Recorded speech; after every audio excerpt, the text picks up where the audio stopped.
동학난 청일전쟁 갑오 경쟁은 그 하나하나가 굵직굵직한 사건들이었습니다. 얼핏 생각하면 이러한 사건들이 독자적으로 일어난 것처럼 들리나 사실은 서로가 밀접한 관계가 있었고 모두 다 갑오년인 1894년에 일어났습니다. 1882년에 일어났던 이모군란, 그리고 2년 후에 발생했던 개화파의 쿠데타, 즉 갑신정변은 청이 일본 세력을 물리치고 직접 조선을 지배하게 된 사건이었습니다. 이러한 청의 지배는 겨우 10년이 지나서 1894년에 청일전쟁에서 일본이 승리함으로써 끝나게 됩니다. 이 난리통에 일본이 조선 조정을 점령하고 대원군을 앞세워 개혁을 하게 되는 것이 소위 갑오 경쟁입니다. 다시 말해서 일본은 개화파를 집권시킴으로써 이제 조선을 조정하기 시작합니다. 양반과 상민을 차별하는 반상제도는 소수의 양반이 다수의 백성들을 착취하는 데 10분 이용되었습니다. 이러한 시대에 인내 천을 교시로 하는 동학사상은 모든 사람은 평등하다는 뜻이었고 천한 신분에서 벗어나기를 희망하는 백성들 간에 빠른 속도로 퍼져나갔습니다. 1890년대에도 천주교는 국가에서 인정을 해주었으나 동양교는 인정해주지 않았습니다. 반상제도를 인정하지 않는 교를 인정해주면 양반들이 자기들 특권을 버려야 하기 때문입니다.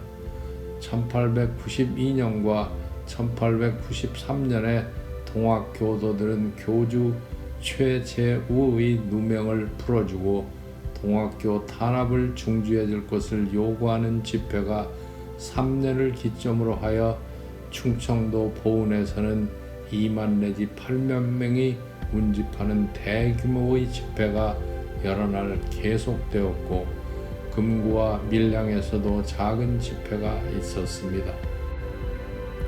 고부군수 조병갑은 중앙 관료들이 알아주는 백성 수탈의 명수였습니다.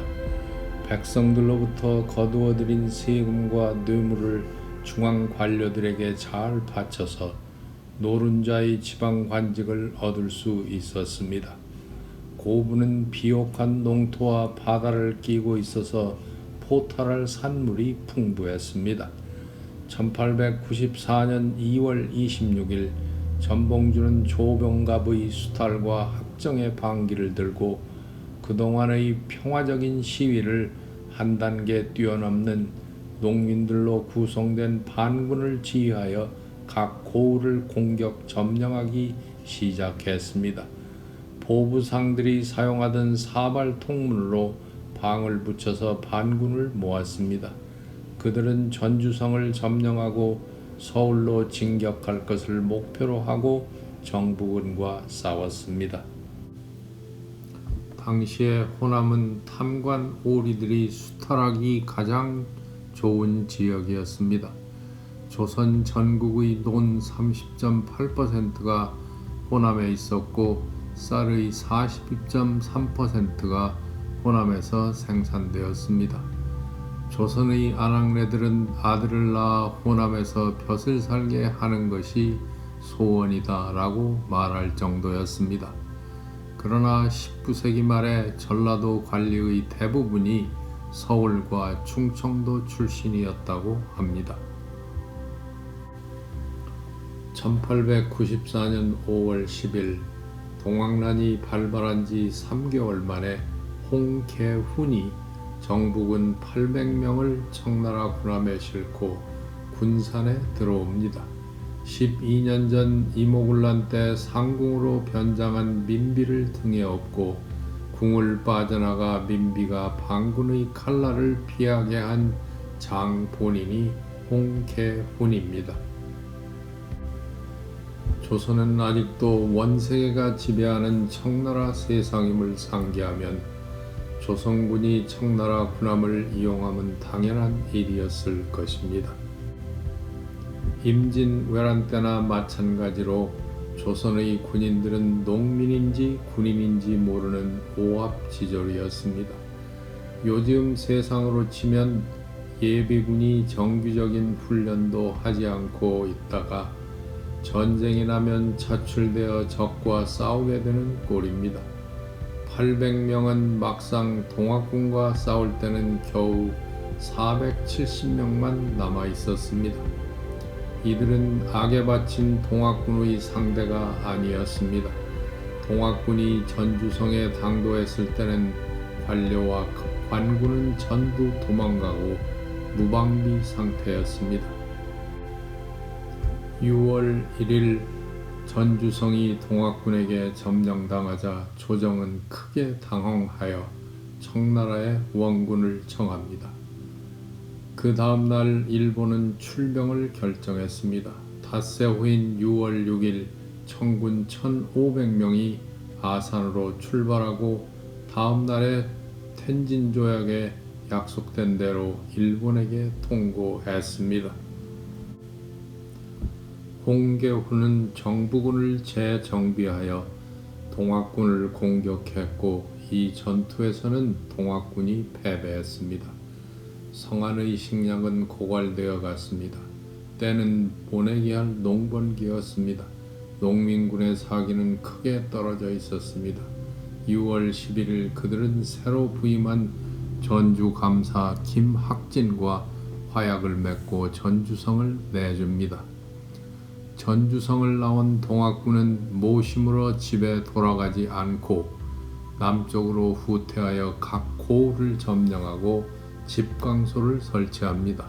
혁명군의 정부라고 할 수 있는 집강소는 호남 일원 행정관청 안에 설치되었고 고을의 수령은 자연히 허수아비가 되었습니다. 마치 1세기 전 프랑스 혁명을 방불케 하듯 12개의 행정 요강을 발표하고 이를 시행했습니다. 탐관 오리의 죄를 조사하여 처벌함, 노비문서 소각, 천인대우 개선, 청춘가부 재가 허용, 토지 균등 분배 등을 골자로 했습니다. 아이러니컬한 것은 비슷한 개혁이 한 달여 후 중앙정부에서 개화파 주도로 이루어진다는 것입니다. 이것이 소위 갑오경장입니다. 청군이 조선에 파병되자 일본 또한 군대를 보냈습니다. 뜻밖의 반군이 전주에서 철수하자 조선 정부는 양국의 군대 철수를 요구했으나 일본은 이미 청과의 일전을 각오하고 있었고 이 계획을 하나하나 진행해 나갔습니다.